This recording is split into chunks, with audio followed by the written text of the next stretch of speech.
और मेरा इस प्रकरण से कोई लेना देना नहीं है। हाँ, वार्ड 57 से और वो उनके वहाँ का है मामला। ये नगर परिषद ब्यावर में कुछ दिन पूर्व जोधपुर एसीबी की टीम ने ट्रैप कार्रवाई की थी, जिसमें 2 व्यक्ति ट्रैप हुए थे, जिसमें कोई दुकान को निर्माण को लेकर नगर परिषद ने उनको नोटिस दिया था। उस नोटिस की एवज में कुछ पार्षदों ने इसमें 3 लाख रुपए की डिमांड करी थी, जिस पर 2.5 लाख रुपए की रिश्वत लेते हुए 2 व्यक्ति ट्रैप हुए थे, जिसमें कुलदीप बोरा पार्षद भी उस समय मौके से फरार हो गया था, जिसने आज माननीय न्यायालय में सरेंडर किया है, जिसको भी माननीय न्यायालय से हमने प्राप्त किया है, जिससे अनुसंधान किया जाएगा, उसके बाद अग्रिम कार्रवाई की जाएगी। एक पार्षद और फरार है। हाँ, एक अन्य पार्षद का भी एफआईआर में नाम है, उससे भी अभी अनुसंधान करना बाकी है। फरार में से पार्षद उसका नाम सुरेंद्र सोनी है, जिससे अभी तफ्तीश करनी है, उससे बाकी है अभी तफ्तीश उससे भी। मुझे आरोपी जो बनाया गया है, मैं इस मामले में कहीं इन्वॉल्वमेंट नहीं हूँ, और जिस दलाल को गिरफ्तार किया है उसके लिए सभी जानते हैं भरत मंगल के वो किसके लिए काम करता है और नहीं करता है। और रही बात सुनील जिसका नाम है, जिसका इस प्रकरण में नाम है, उसको मैं ना कभी मिला और न मैं जानता हूँ। और परिवादी जिसने हमारी विभाग में शिकायत की, जो क्या कहते हैं ना, गिरिराज मिष्ठान भंडार के जो हैं सीताराम साहू, उनसे मेरा कभी कोई संपर्क नहीं रहा, ना कभी मेरा कांटेक्ट रहा। ये मेरे साथ पूरी तरीके से राजनीति हुई है।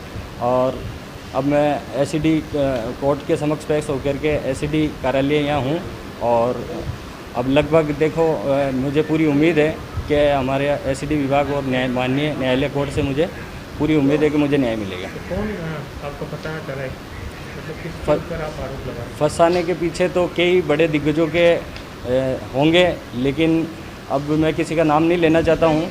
पहले मैं जिस प्रकरण में मुझे झूठा फंसाया गया है, मैं उससे निर्दोष साबित होऊंगा, उसके बाद ही मैं बता पाऊँगा कि भाई किसने क्या किया, और ब्यावर जाने के बाद ही मुझे पूरी राजनीति मालूम पड़ेगी। नहीं तो आप फरार चल रहे थे, पैसों का आप पे आरोप लगा है, तो उसके पीछे कोई वो नहीं रहता है सर, क्योंकि मैंने किसी प्रकार की कोई राशि नहीं ली, और ना मेरा जो सीताराम है उससे कभी संपर्क रहा, और ना सुनील नाम का जो बंदा है उसको तो मैं कतई जानता ही नहीं हूँ। और भरत मंगल हमारे नगर परिषद में मतलब जब से बोर्ड बना है तब से वही इंटरफेयर करता है। लगभग सारे पार्षद जो होते हैं उनकी मीटिंग ऑर्गेनाइजेशन करवाना, या सड़क निर्माण, नाली निर्माण वगैरह संबंधी फाइलों संबंधी ये काम वो नगर परिषद में देखता है।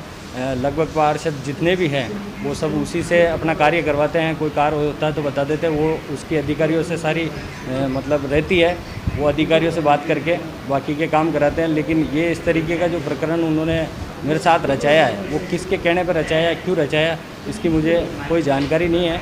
और ये किसके लिए काम करता है उसको पूरा ब्यावर शहर जानता है, मैं उसके लिए नहीं बता सकता। जो पार्षद हैं जिस पर भी आरोप लगा है, सुरेंद्र जी सोनी, उनका कोई रोल नहीं है। और मेरे साथी पार्षद है, एक मेरे भाई की तरह है वो, और वो भी अभी मतलब उस पर भी आरोप लगे, वो भी मीडिया में आने के बाद में वो भी गायब है, और अब उनका अभी तक कोई पता नहीं है। और जो पार्षद साथी है सुरेंद्र सोनी, उनका भी मतलब इस सीताराम से कोई कांटेक्ट नहीं था, और लगभग ना उस सुनील नाम के व्यक्ति से कोई कांटेक्ट था, क्योंकि मैं और सुरेंद्र लगभग हमेशा साथ ही रहते थे। हम मतलब जब से नगर परिषद, उससे पहले भी हमारी दोस्ती थी, और नगर परिषद में पार्षद बनने के बाद में, क्योंकि वो भी निर्दलीय पार्षद में भी हूँ, तो हम दोनों की दोस्ती रही।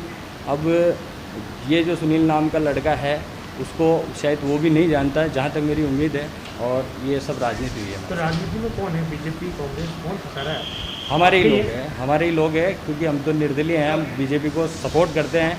लेकिन अभी पिछले कुछ समय पहले अभी तकरीबन 10 तारीख के लगभग 5-7 दिन पहले एक जे क्लिनिक का मैटर था, उसमें 60 पार्षद का पूरा मेरे समर्थन था, और उस जे क्लिनिक को हमने सबने मिल करके सीज करवाया था। इसी मेरी बढ़ती हुई राजनीति क्षेत्र को देख करके ये मुझे राजनीति का शिकार बना। बीजेपी